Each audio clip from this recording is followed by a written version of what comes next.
para que no moleste esto.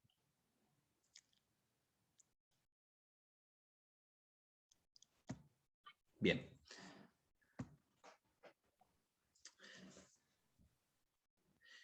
Bueno, en cuanto al diagnóstico es muy importante tener una sospecha clínica elevada que está basada en la presencia de cefalea, de déficit neurológico que puede ser global o focal, y habitualmente el inicio es más brusco que en otros, que en los ACV de tipo bueno, isquémico, ¿no? La tomografía de cráneo es el primer estudio, es una indicación de evidencia clase 1A, recomendación de la AJA. Este es el gol estándar. Déjenme tirar acá. Es el gol estándar. La localización puede ser ganglio basal, lobar o en fosa posterior. El tamaño que ahora vamos a verlo con detalle. Siempre tener en cuenta el cálculo del tamaño A por B por C sobre 2, que eso nos va a dar el volumen en centímetros cúbicos. Y tener en cuenta el spot SIN, que también vamos a ver ahora en la tomografía con contraste, que debemos pedir siempre que podamos en la primera tomografía. Y esto está relacionado con un aumento de riesgo de expansión precoz en un 30%. ¿Sí? Bueno, la tomografía, la angiotomografía en pacientes con sospecha de malformaciones vasculares, aquellos que tienen hemorragia subaranoidea, calcificaciones hemocisterna, o que se asocian a hematoma extracerebral o en pacientes jóvenes, tenemos que tener una alta sospecha de malformaciones vasculares. Y esto, bueno, esto es lo que estábamos hablando de la tomografía. Es muy importante que nosotros siempre calculemos el volumen del hematoma. Y acá tenemos varios elementos a tener en cuenta. Primero, saber que, bueno, que los hematomas, ¿sí? Bueno, pueden tener varias localizaciones, lobares en un 20 a 30%, en el tálamo 10 a un 15%, en el cerebelo un 10%, en la protuberancia un 5%, y en el putamen, que es lo más frecuente, entre un 40 a un 50%. Y habitualmente nosotros sabemos que lo clásico para el cálculo del hematoma es A por B por C sobre 2, y esto ahora lo vamos a ver con detalle, que eso nos va a dar el volumen en centímetros cúbicos. ¿Esto por qué importa? Bueno, ahora lo vamos a ver, pero esto se relaciona con el pronóstico del paciente. C es el número de cortes en donde vemos el hematoma por el espesor de los cortes. Esto tiene un problema, que esta fórmula nosotros la podemos aplicar siempre y cuando los cortes sean iguales. Habitualmente nosotros no sabemos si los cortes son iguales, si no es que hablamos con el imagenólogo. El imagenólogo simplemente nos manda las tomografías, y nosotros no sabemos si los cortes son todos del mismo espesor. A veces se saltean espesores. Por eso hay que tener cuidado con esta fórmula clásica, que es la que usamos habitualmente, de A por B por C sobre 2. Entonces, esperen que... ¿qué es lo más adecuado? Nosotros siempre tenemos que hablar con el imagenólogo y siempre pedirle fotos en los 3 planos del hematoma. Habitualmente el imagenólogo, si es un imagenólogo que está habituado, debería mandarnos cuál es el volumen del hematoma. Si no nos manda, nosotros tendríamos que pedirle al imagenólogo siempre una foto en los 3 planos del hematoma. Con los 3 planos obtengo A, que es el largo, B, que es el ancho, y C, que es el alto. ¿Bien? Nosotros vamos a tomar donde veamos la imagen del hematoma mayor, es decir, donde veamos la imagen más grande. Vamos a suponer que este círculo es el hematoma, ¿sí? Acá estaría el largo, este sería el ancho y este sería el alto. Nosotros medimos la longitud, que sería el largo, medimos el ancho, ¿sí? Nos va a dar en centímetros, siempre tener en cuenta que nosotros, nosotros tenemos que acá tomar en cuenta la regla que tenemos en la tomografía, ¿no? Esta regla, entre cada rayita hay 1 centímetro, es decir, que nosotros deberíamos agarrar un papelito, marcar, ¿sí? Y después ir a la regla a ver cuánto mide eso realmente. Este sería el ancho entonces, y este sería el alto. Bien. Si nosotros tenemos estas tres medidas, con eso, sin saber si el espesor era igual en todos los cortes, entonces nosotros podemos saber el volumen del hematoma haciendo A por B por C sobre 2. Bien, esto es lo más adecuado y es lo más correcto. Siempre pedirle al imagenólogo una imagen en 3 planos. El equipo también lo puede calcular de forma automática, entonces nosotros debemos pedirle al imagenólogo, si es posible, que nos mande las medidas. Entonces acá nos puede enviar el imagenólogo el volumen, ¿sí?, del hematoma calculado por la misma máquina. El imagenólogo nos puede mandar de forma automática esto, pero si no lo manda, nosotros debemos hacer el cálculo y pedirle los 3 planos del corte.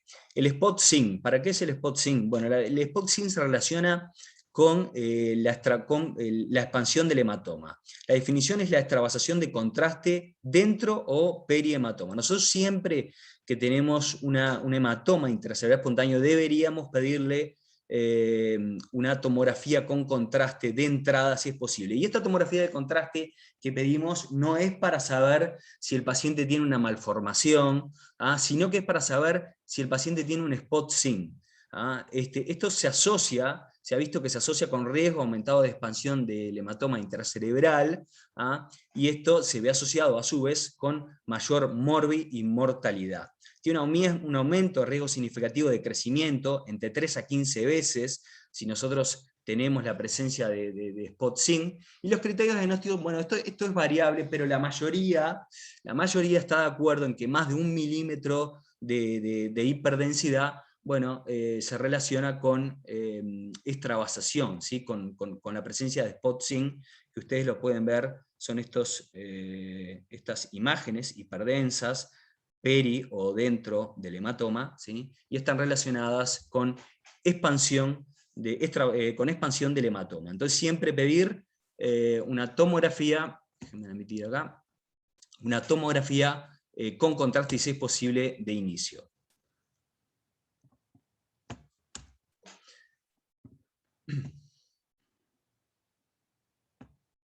Bien.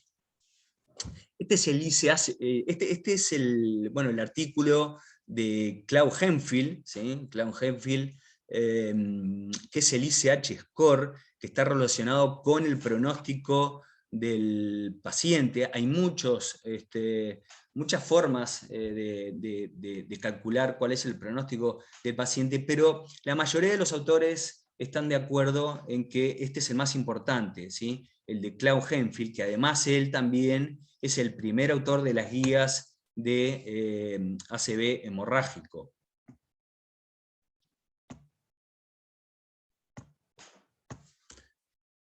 El score de severidad de Hemphill, bueno, tiene en cuenta algunos factores que están asociados de forma independiente con mayor mortalidad, como es el Glasgow, el volumen del hematoma. Por eso nosotros tenemos que saber cuál es el volumen del hematoma, si tiene más de 30 centímetros cúbicos o si tiene menos de 30 centímetros cúbicos, la presencia de hemorragia intraventricular, el origen de la hemorragia, si es infratentorial o no, y la edad si es más de 80 o menos de 80.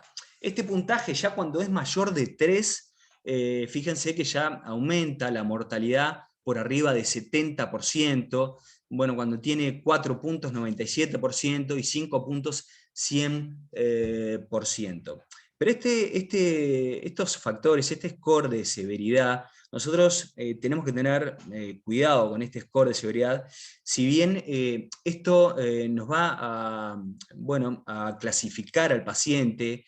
¿Para qué? Para tener una idea de cuál es la gravedad de ese paciente, déjenme admitir acá, tener una idea de la gravedad de ese paciente, también para poder hablar con la familia, saber que ese paciente está muy grave, pero nosotros tenemos que tener cuidado, y tenemos que, no lo podemos utilizar esto como un indicador individual del pronóstico, sino que tenemos que tener en cuenta otros factores también. Este score de severidad en la guía de la AJA, tiene una recomendación de evidencia de clase 1B, pero esta patología es la representación más clásica de lo que es la profecía autocumplida. Entonces nosotros no nos podemos basar solamente en este score de severidad y decir que, bueno, que como el paciente tiene 5 puntos, entonces no vamos a hacer más nada porque tiene 100% de mortalidad. Por eso nosotros tenemos que evitar lo que es el nihilismo terapéutico. Evitar lo que es el nihilismo terapéutico. Es decir, no hacer cosas para poder mejorar ese paciente. Tampoco tenemos que caer en lo que se llama el encarnizamiento. Por eso tenemos que tener un equilibrio en esto, ¿sí?, entre el encarnizamiento y el nihilismo terapéutico. Eso es muy importante, el encarnizamiento, es decir, la exageración indeseable, de aplicar tratamientos que no van a mejorar a ese paciente, y el nihilismo, que es el abandono indigno de ese paciente. Así que el score de severidad, tenerlo muy en cuenta, pero para clasificar el paciente, saber la gravedad, pero sin caer sobre el nihilismo terapéutico. En cuanto al tratamiento, bueno, la monitorización sistémica, el electrocardiograma continuo y 12 derivaciones, la PA invasiva, si el paciente está en asistencia respiratoria mecánica o si utiliza vasopresores, no invasiva en otros pacientes. Bueno, importante porque nosotros tenemos que monitorizar la volemia del paciente, la PVC, la diuresis, la saturación de oxígeno. Ecocardiograma, y troponina, esto es prácticamente screening sistemático, debemos hacerlo en todos los pacientes. Estos pacientes tienen repercusiones muchas veces cardiovasculares. Y la monitorización neurológica, monitorizar la presión intracraniana. Bueno, ustedes saben que la monitorización de la presión intracraniana, esto está basado en evidencias en los pacientes con trauma craneano. Y lo que se hace es extrapolarlo a otras patologías. No hay ningún estudio que estudie la evidencia de la monitorización de la presión intracraniana en el hematoma intercelular espontáneo. La recomendación, que está basada, como dije, en los pacientes con trauma craneano, es monitorizar la PIC cuando tienen Glasgow menor a 9, esto con una evidencia de clase 2B, o cuando tienen hemorragia intraventricular o hidrocefalia significativa, monitorizar la PIC también, porque bueno, estos pacientes muchas veces van a necesitar drenaje ventricular externo, y de esa manera, monitorizar la presión intracraniana. La ecografía, que es una forma de monitorización no invasiva de la presión intracraniana, esto lo tenemos en emergencia, y lo tenemos en la unidad de cuidados intensivos. Nosotros tenemos que manejar esta herramienta que de forma no invasiva podemos, a través del diámetro de la vaina de nervio óptico, saber si el paciente tiene elementos indirectos de hipertensión endocraniana, y la pupilometría también para ver el deterioro neurológico. El electroencefalograma, si bien no contamos en nuestra unidad con continuo, pero de forma ideal, ya existe en muchos lugares, también en muchos países, lo ideal es la monitorización del electroencefalograma de forma continua. El tratamiento, tenemos medidas generales, la vía aérea. Recordar que estos pacientes tienen un riesgo aumentado de aspiración y que presentan muchas veces disfunción del Carrefour laringio-faringio. Esto lo vamos a ver más adelante, pero estos son pacientes diferentes a otros pacientes que cuando los vamos, déjenme admitir acá,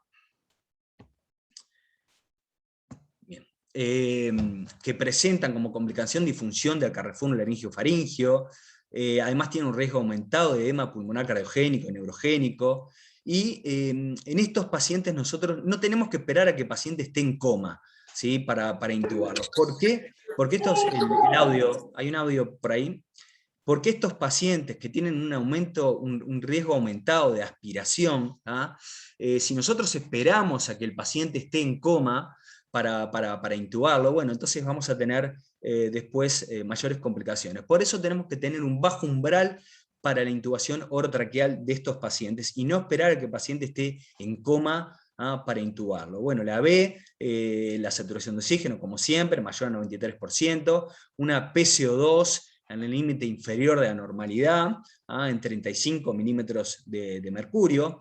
Evitar, esto es muy importante, evitar la hipovolemia, evitar la hipotensión arterial, que esto, bueno, la hipovolemia y la hipotensión arterial son elementos que empeoran el pronóstico del paciente. Reposición con fluidos, cristaloides iso o hipertónicos, dependiendo, bueno, si el paciente tiene elementos de hipertensión ucraniana. El uso de vasopresores, como la noradrenalina. La normotermia estricta, siempre tener en cuenta si podemos medir la temperatura rectal, esto lo ideal es medir temperatura rectal, que debería estar entre 36 y 37,5 grados Celsius, centígrados. Normotermia, en el rango superior de la normalidad, un sodio plasmático entre 140 y 145, recuerden que en estos pacientes nosotros tenemos que tener un sodio en el límite superior de la normalidad, más cercano a 145 miliequivalentes. El control de la glicemia, recordar también que estos pacientes son diferentes a otros pacientes, nosotros tenemos que tener una glicemia entre 140 y 180 miligramos por decilitro. La hipoglicemia en estos pacientes bueno, es mucho más severa y bueno, se relaciona con mayor mortalidad, empeora el pronóstico de los pacientes. Y la analgosedación, que esto también ha cambiado en los últimos años. Nosotros habitualmente hablábamos de la pseudoanalgesia. Habitualmente ya hay un acuerdo que es mucho más importante la analgesia que la sedación. Tenerla en una mínima dosis posible, balanceada, titulada. Nosotros tenemos que titular la analgosedación, igual que titulamos las drogas vasopresoras, tenemos que también titular la analgosedación. Bueno, si el paciente tiene elementos de hipertensión ucraniana, bueno, aumentar la sedación, pero tratar de usar siempre la mínima dosis posible. El manejo de la hipertensión. El manejo de la hipertensión, bueno, hay todo, es una historia que hasta el momento sigue y que no ha terminado esta historia del manejo de la hipertensión arterial en estos pacientes. Se ha discutido mucho, han salido diferentes artículos. La hipertensión arterial es muy frecuente en estos pacientes, ya sea como causa o como efecto. Más de 80% de estos pacientes tienen hipertensión arterial. Se asocia con crecimiento precoz del hematoma intercerebral espontáneo y se asocia con mal pronóstico también. El objetivo, bueno, si nosotros tenemos una pA sistólica entre 150 y 220 milímetros de mercurio sin contraindicaciones, bueno, lo que se está más de acuerdo es bajar la pA sistólica a 140, 160 milímetros de mercurio, que eso sería seguro. Bueno, no está claro, no hay una evidencia clara hasta el momento de si esto podría mejorar el pronóstico. Si hay una presión intracraneana mayor a 20 milímetros de mercurio, el paciente está monitorizado o hay riesgo aumentado de impresión intracraneana, bueno, hay que titular a la presión según la presión de perfusión cerebral, que ustedes saben que tenemos que tener una presión de perfusión cerebral entre bueno, 60 a 70 milímetros de mercurio. Si el paciente tiene una presión arterial sistólica mayor a 220 milímetros de mercurio, bueno, entonces tenemos que hacer un descenso más agresivo de la presión arterial.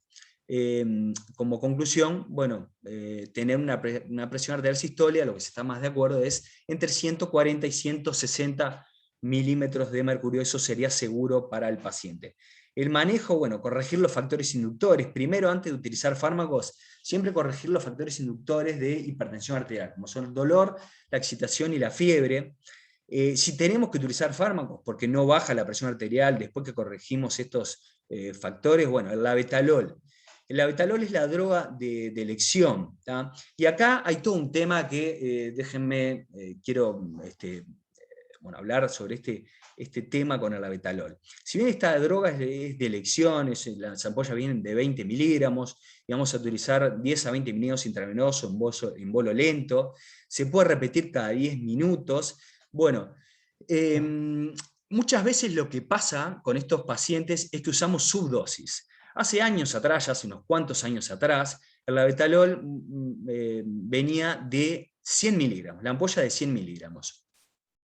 Después dejó de venir el labetalol y después volvió a aparecer el labetalol, y por un tema comercial de los laboratorios, bueno, el labetalol viene la ampolla de 20 miligramos. ¿Sí? ¿Y esto qué pasa acá? No es que cambió el efecto del labetalol, no cambió el efecto.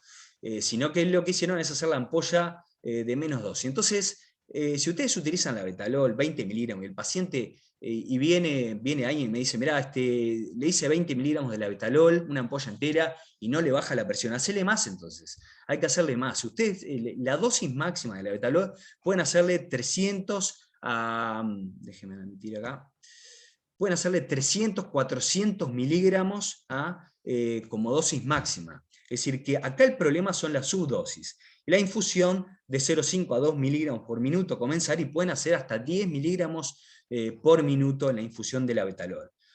Si esto, pueden utilizar otros fármacos como los IECA, pero claramente si el paciente tiene mayor de 220 milímetros de mercurio y no pudieron bajar la presión arterial con la Betalol, bueno, tenemos que utilizar otras drogas. Y las drogas con las que contamos nosotros acá en nuestro país son, bueno, la nitroglicerina o el nitroprusiato de sodio, que sabemos que son vasodilatadores, que pueden aumentar el edema cerebral, pueden aumentar también la hipertensión endocraniana, pero nosotros no podemos dejar al paciente con presiones sistólicas mayores a 200 milímetros de mercurio. Por lo tanto, si no bajamos la presión con la Betalol, bueno, tenemos que ir a drogas, a otras drogas, a utilizar otras drogas.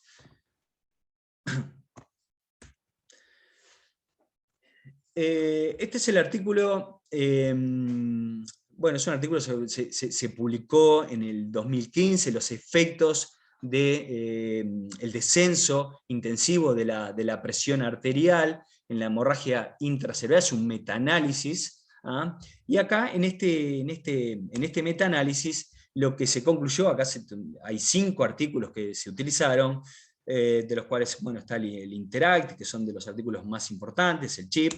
La conclusión es que la reducción aguda de la PA sistólica a 140 milímetros de mercurio probablemente sea beneficiosa para el resultado funcional en pacientes con hemorragia intracerebral, pero la evidencia aún es insuficiente. Pero este es un artículo del 2015, que hablaba, bueno, que se requieren más estudios multicéntricos grandes para mejorar la evidencia para guiar el objetivo de reducción de la APA después de la hemorragia intracerebral. Después hay otro artículo que está publicado en el Stroke del 2018, es el ATTACH-2. Este artículo también lo que hizo fue analizar los efectos de la presión arterial baja. Es un estudio multicéntrico, aleatorizado. Se utilizaron 961 pacientes divididos en 2 grupos, uno de tratamiento intensivo de la hipertensión arterial versus otro de tratamiento estándar. El objetivo acá fue determinar la eficacia del tratamiento intensivo de la presión arterial, es decir, pacientes que se mantenían en un rango de 110 a 139 milímetros de mercurio de presión arterial sistólica, y otro grupo con tratamiento antihipertensivo estándar, que se mantenían en un rango de 140 a 179 milímetros de mercurio de presión arterial sistólica. Este estudio, el ATTACH-2, concluye que el tratamiento intensivo de la hipertensión arterial en pacientes con hematoma intercerebral con objetivo de PA sistólica de 110 a 139 milímetros de mercurio no resultaba en menor tasa de mortalidad ni disabilidad severa que el manejo estándar con objetivo de 140 a 179 milímetros de mercurio de PA sistólica, pero sí se relacionaba con tasas más altas de deterioro neurológico y efectos adversos cardíacos. Por lo tanto, la conclusión crítica es que debemos tener una PA sistólica en pacientes con hematoma intercerebral y hipertensión arterial durante las primeras 24 horas, bajarla a valores de 140 a 150 milímetros de mercurio, lo que concluía el ATTACH-2. Este es un artículo publicado por Ravenstein. Ravenstein es argentino, que trabaja en la Mayo Clinic en Estados Unidos. Este artículo fue publicado en la Stroke en febrero de 2018. Es un análisis de los diferentes estudios acerca de en qué rangos mantener la PA. Y esto, Ravenstein concluye en este artículo que el manejo óptimo de la hipertensión aguda después de la hemorragia intercerebral aún permanece indefinido. Como hablábamos al principio, esto es una historia que aún no ha terminado, el manejo de la presión arterial en estos pacientes. La reducción muy rápida y agresiva de la PA también puede ser perjudicial, y esto también se relaciona con peoría de estos pacientes. Las fluctuaciones excesivas de la PA presagian un mal resultado y sugieren que evitar estas fluctuaciones podría representar un objetivo también terapéutico, y cuando bajamos la PA no debe ser ni demasiado rápido ni demasiado bajo. Por lo tanto, nosotros, como conclusión final, bueno, lo que se está de acuerdo es tener una PA sistólica entre 140 y 160 milímetros de mercurio. La hemorragia intercerebral espontánea en el paciente anticoagulado. Bueno, nosotros, en primer lugar, el paciente que viene anticoagulado y que tiene una hemorragia intercerebral, esto es catastrófico, ¿no? Son pacientes que tienen, es una catástrofe, no solamente por la clínica del paciente, sino por lo mal que se manejan estos pacientes. Lo primero que tenemos que hacer, obviamente, siempre, bueno, es suspender los anticoagulantes, estabilizar el ABC y pedir una tomografía urgente. El objetivo en estos pacientes es tener un INR menor a 1.5 y plaquetas mayor a 100.000. Si nosotros no tenemos el paciente con INR menor a 1.5 y no tenemos plaquetas mayor a 100.000, ojo, quiero dejar algo claro, si el paciente está anticoagulado pero tiene un INR menor a 1.5 y plaquetas más a 100.000, lo manejamos como cualquier paciente que no está anticoagulado, ¿sí? Bueno, la vitamina K, 10 a 20, vamos a utilizar vitamina K, 10 a 20 miligramos intravenoso. Esto es una recomendación con evidencia clase 1A, si el paciente utiliza anticoagulantes warfarínicos. Si el paciente, esto es más raro, si el paciente está está anticoagulado, ¿sí? con heparina, acá vamos a utilizar protamina, en las dosis que ustedes ya conocen, yo no las puse todas, pero bueno, 1 miligramo por cada 100 unidades internacionales de heparina a neutralizar si el tiempo transcurrido es menor a 15 minutos. Si el tiempo transcurrido es mayor a 15 minutos, las dosis deben irse descendiendo. Hay tablas para esto, pero deben irse descendiendo las dosis a la mitad. Si el paciente tiene plaquetas menor a 100.000, tenemos que hacer reposición de plaquetas, de un concentrado plaquetario cada 10 kilogramos de peso. El complejo protombínico, bueno, acá hay todo un tema también, y es el mal manejo de estos pacientes. No todos los lugares cuentan con complejo protombínico, no todas las unidades, no todas las emergencias, muchas veces hay que usar plasma fresco. El plasma fresco es un problema, porque nosotros, el paciente que viene anticoagulado, que viene sangrando, bueno, y tenemos que utilizar plasma fresco, son litros de plasma fresco que tenemos que utilizar. Plasma fresco se calcula 15 a 30 mililitros por kilo, y nunca son menos de 2 a 3 litros de plasma fresco que tenemos que utilizar. Estos pacientes tienen como complicación, primero que tarda horas en mejorar el paciente. Además, son pacientes que hacen, si ustedes tienen un paciente mayor de, no sé, de 70 años, le tienen que hacer 2 a 3 litros en poco rato. Estos pacientes tienen complicaciones, hacen edema pulmonar. Bueno, entonces nosotros deberíamos, primero que si el paciente está anticoagulado y está sangrando, deberíamos tener una consulta con el hemoterapeuta, ¿no? Pero además utilizar complejo protombínico. Y esto, si bien esto es una indicación clase 2B, déjenme acá admitir, si tenemos complejo protombínico es lo que deberíamos utilizar. El complejo protombínico, ustedes al paciente en 2 a 3 horas el paciente normaliza los valores de coagulación. 40 a 50 unidades por kilogramo es una indicación clase 2B, pero en 2 a 3 horas el paciente corrige los niveles de coagulación, los factores de coagulación. Y acá hay que tener claro, porque si el paciente además precisa una cirugía, nosotros, y tiene indicaciones de cirugía, tenemos que corregir rápido ese paciente. Entonces va a venir el cirujano y va a decirnos, el neurocirujano, que necesita operarlo ahora mismo. Y si nosotros le hacemos plasma fresco, bueno, esto va a tardar horas, así que lo mejor es utilizar el complejo protombínico. Acá hay otro problema más, que es es todo un tema, bueno, de los laboratorios, un tema comercial, los anticoagulantes no warfarínicos, que nos han traído otros problemas, como el Dabigatran y el Rivaroxaban. ¿Por qué? Porque estos, bueno, hay escasa evidencia clínica de cuál sería el tratamiento en estos pacientes. que están con anticoagulantes no warfarínicos. Se habla de hacer complejo protomínico, o factor 7A. El factor 7A sale 7.000, factor 7 activado sale 7.000, 8.000 dólares. Bueno, esto va a depender de la situación individual de cada paciente, pero el factor 7 activado es carísimo y además no hay una evidencia clara tampoco. Y después se está hablando también, si bien no hay una evidencia clara, de la hemodiálisis en los pacientes que usan dabigatran.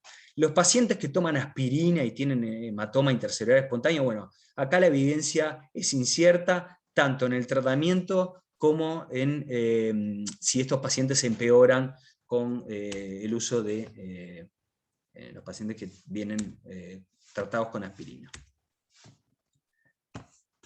Bien, la hipertensión intracraniana, bueno, la hipertensión intracraniana, esto es más, en pacientes que están en unidad de cuidados intensivos, aunque si nosotros tenemos elementos como la ecografía en emergencia para monitorizar la presencia de hipertensión intracraniana, también podemos hacer el tratamiento a ciegas con osmoterapia, pero bueno.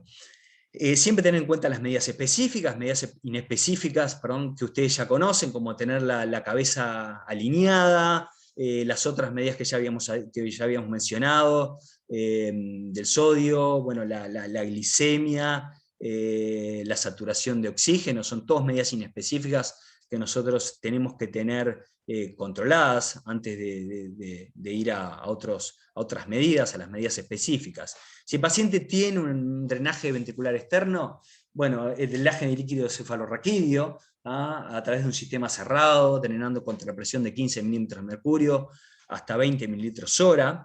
Esto es la primera medida si el paciente tiene elementos de hidrocefalia. La osmoterapia acá tiene menos evidencia, la evidencia, como ya habíamos mencionado, son los pacientes con traumatismo de cráneo, pero bueno, se extrapola la osmoterapia con solución salina hipertónica, 7,5%, esto además lo podemos utilizar también a ciegas en el paciente que tiene elementos de hipertensión intracraniana.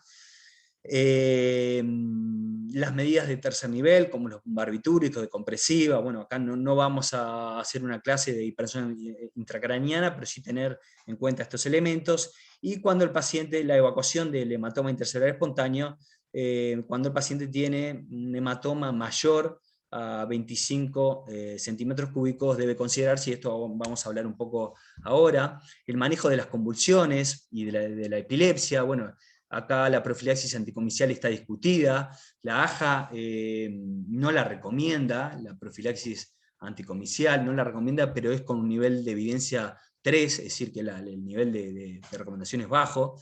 Lo que sí se está de acuerdo es tratar las crisis convulsivas, esto con un nivel de evidencia clase 1A, las crisis en el electroencefalograma y el deterioro clínico, tratarlo, bueno, esto es una recomendación con nivel de evidencia de clase 1B, perdón. Estos pacientes, si el paciente tiene crisis en el electroencefalograma, un paciente que está con monitorización continua del electroencefalograma y tiene deterioro clínico, bueno, el nivel de la recomendación es 1B, es decir, que hay que tratar este paciente. Hay un 30% de los pacientes que tienen crisis en el electroencefalograma y deterioro clínico. Lo que no está claro es cuando el paciente tiene crisis en el electroencefalograma y no tiene deterioro clínico. Y los pacientes que tienen estatus epiléptico, esto sí hay que tratarlo con un nivel de evidencia de clase 1A. Quiero dejar claro, importante, la diferencia entre lo que son las crisis en el electroencefalograma, que son crisis aisladas, y lo que es el estatus epiléptico. Son dos cosas diferentes. El monitoreo electroencefalográfico continuo, si contamos con él, para evaluar la presencia del deterioro clínico no explicado, con un nivel de evidencia 2A. La profilaxis de trombosis venosa profunda y TEP, bueno, acá la conversión neumática intermitente desde el ingreso, esto tiene una recomendación clase 1A.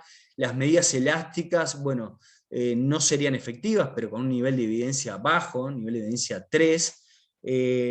La heparina de bajo peso molecular, ¿cuándo la podemos comenzar? Si el paciente no tiene crecimiento del hematoma intercerebral espontáneo, y el paciente, bueno, tiene elementos de riesgo, ¿sí? de trombosis, y es decir, que no se mueve, el paciente está en coma. Bueno, se puede utilizar la heparina de bajo peso molecular después de 2 a 4 días con nivel de evidencia 2B. El tratamiento quirúrgico, bueno, hay que hablar algo del tratamiento quirúrgico, bueno, nosotros tenemos que tener elementos para poder discutir cuál es la evidencia del tratamiento quirúrgico, para poder discutir con el neurocirujano, ¿no? Y tenemos que tener una base de esto, por lo menos saber cuál es la evidencia de esto. El tratamiento quirúrgico continúa siendo un debate clínico. La recomendación de cirugía, es decir, la evacuación en donde está en los pacientes que tienen hematoma intercerebral espontáneo cerebeloso mayor a 3 centímetros con deterioro neurológico o hidrocefalia, bueno, esto tiene un nivel de evidencia clase 1B, y los pacientes con hematoma intercerebral espontáneo supratentorial, bueno, acá los pacientes que tienen, usted sabe que los hematomas supratentoriales pueden ser lobares o pueden ser gangliobasales, los que tienen lobares más de 25,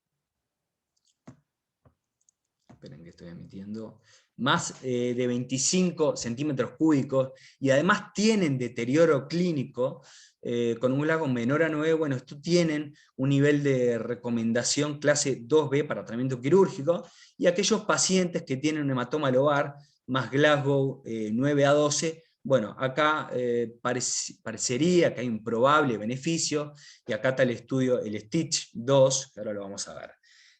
Descompresiva en hematoma lobar, más coma, más hipertensión intracraniana refractaria, o desviación de línea media significativa con un nivel de recomendación de clase 2B. Bueno, en los últimos años, si ven, la evidencia acá es insuficiente, se ha venido estudiando, haciendo cirugía mínimamente invasiva, pero para esto hacen falta más estudios para que haya mayor evidencia.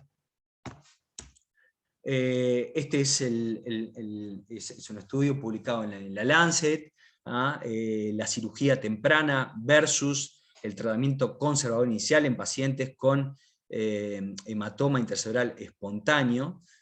Es un estudio publicado en la Lancet en el 2005. Este es el estudio, es el Stitch 1, es el estudio más grande, 1033 pacientes, que fue los que se incluyeron, se enrolaron en este estudio. Se incluyeron pacientes con hematoma intercerebral espontáneo supratentorial, más 72 horas, más duda de beneficio de cirugía.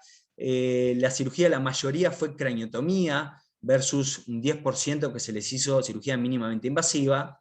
Se vio además que los que tenían Glasgow menor a 8 tenían peor resultado, y los hematomas lobares, en los cuales se hacía una cirugía temprana, tenían una tendencia a mejor evolución con la cirugía. Este es el Stitch 2, también donde se estudió la cirugía temprana versus el tratamiento conservador en pacientes con hemorragia intercerebral espontánea. Se incluyeron acá solo pacientes con Glasgow mayor a 8, ya en el anterior se habían visto que los menores a 8 evolucionaban peor, entonces acá solo se incluyeron los que tenían Glasgow mayor a 8, con hematoma lobar entre 10 a 100 centímetros cúbicos.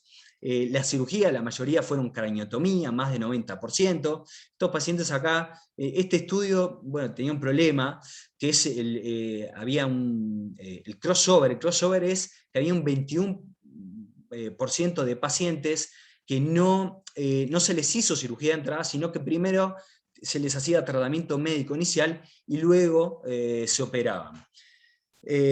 Acá el beneficio de la cirugía no fue, hubo un beneficio de la cirugía, pero que no era significativo. Los resultados de este estudio confirman que la cirugía temprana no aumenta la tasa de muerte o la discapacidad a los 6 meses, y podría tener una ventaja de supervivencia pequeña, pero clínicamente relevante, para los pacientes con hemorragia intercerebral superficial espontánea sin hemorragia intraventricular. Y el tratamiento de la hemorragia intraventricular, este es otro tema aparte, además, el tratamiento de la hemorragia intraventricular.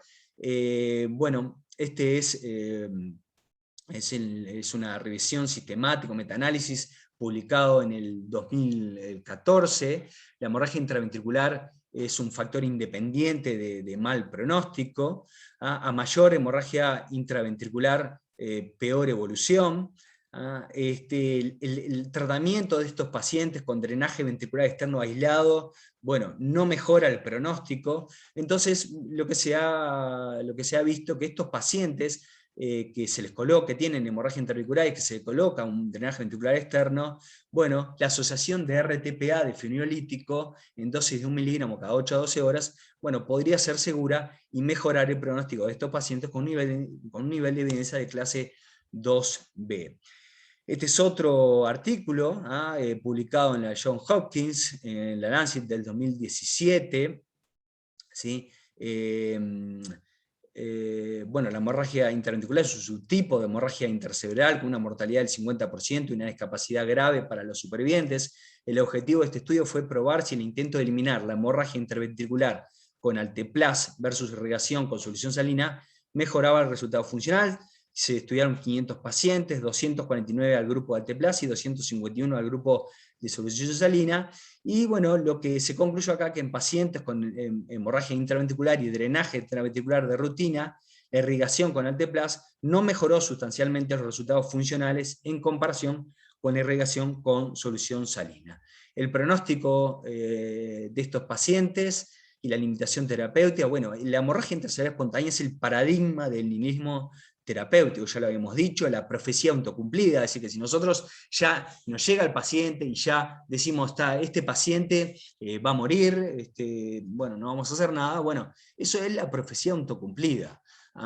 La recomendación de la AJA, bueno, hacer un manejo agresivo inicial por 48 horas con nivel de evidencia clase 2A, pronóstico, individualizar al paciente para el pronóstico. La decisión debe ser, como siempre, consensuada y multidisciplinaria, con un emergentólogo, intensivista y neurocirujano. Hay factores que tenemos que tener en cuenta en aquellos pacientes con hematoma intercerebral espontáneo y Glasgow menor a 6, para la toma de decisiones, como son los factores pronósticos individuales, cuáles son los antecedentes del paciente, la observación repetida en el tiempo, más allá del ingreso a emergencia, valorar la futilidad terapéutica, conducta que no tiene justificación, ya lo habíamos hablado, técnica ni ética, es decir, el encarnizamiento, también debemos evitar el ensañamiento, la obstinación y la crueldad, evitar el nihilismo terapéutico, la profecía autocumplida, que hemos hablado también, considerar la donación de órganos y gestión de recursos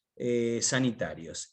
En cuanto, bueno, el manejo, según la evidencia, hay una tabla basada en las guías de la AJA, que acá la coloqué: el diagnóstico inicial, la tomografía urgente, tiene un nivel de evidencia clase 1A, el score de estadificación, tiene un nivel de evidencia de 1B, la hemostasis es la coagulopatía, tenemos que corregir la urgente, la coagulopatía y la plaquetopenia severa, con un nivel de evidencia 1C, el objetivo ya habíamos hablado, un INR de menor a 1,5, la presión arterial, bueno, esto ya hemos hablado, que es toda una historia que aún no ha terminado, estas guías son del 2015, por eso dicen descender la presión histórica hasta 140 y que podría mejorar el pronóstico. Sin embargo, esto no está claro, entonces nosotros, no está claro si mejora el pronóstico, pero sí, bueno, lo que está consensuado es tenerla entre 140 y 160 milímetros de mercurio, la monitorización y el ABC, la internación en una unidad de cuidados intensivos especializada,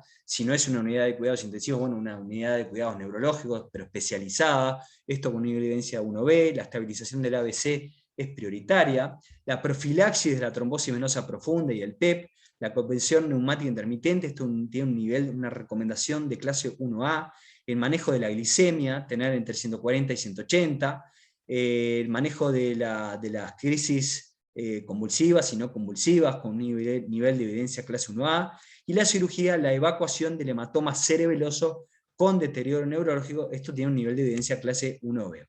Esto es un algoritmo, ya estoy terminando, de manejo.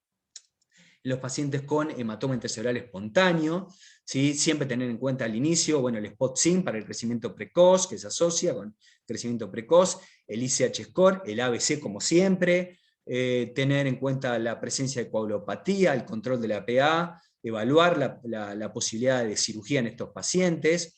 Si el paciente tiene coagulopatía, bueno, en lo posible utilizar complejo pertomínico, si no tenemos plasma fresco congelado, la reposición con plaquetas, si se asocia a un crecimiento precoz, bueno, el tratamiento en una unidad especializada, el profilaxis, la profilaxis de complicaciones, el control de la PA, el control de la presión intracraneana y el control de las crisis epilépticas. Estos pacientes, ya lo habíamos hablado, la desvinculación de la asistencia respiratoria mecánica, siempre tenemos que valorar el Carrefour en estos pacientes. Nosotros, si no valoramos el Carrefour en estos pacientes que se asocian muchas veces con alteración de Carrefour, probablemente le hacemos una prueba de tubo en T, el paciente tolera, vamos, lo estubamos, y a la hora el paciente está fracasando. ¿Por qué? Porque muchas veces estos pacientes se asocian con, la mayoría de las veces, con alteración del Carrefour laringio-faringio. Y la decisión de traqueostomía precoz en estos pacientes, que también es un elemento que tenemos que tener en cuenta.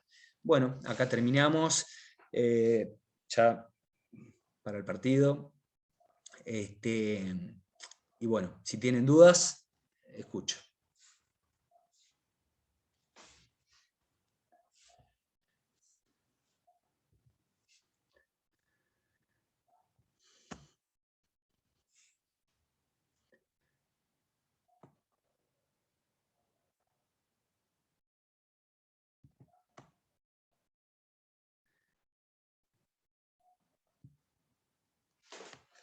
¿Alguna duda que tengan para escribir?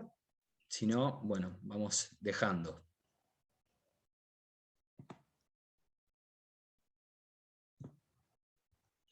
Ahí el chat. Recuerden que brillante la charla, recuerden que les vamos a ir haciendo llegar los certificados de asistencia, no se olviden de mandar al mail.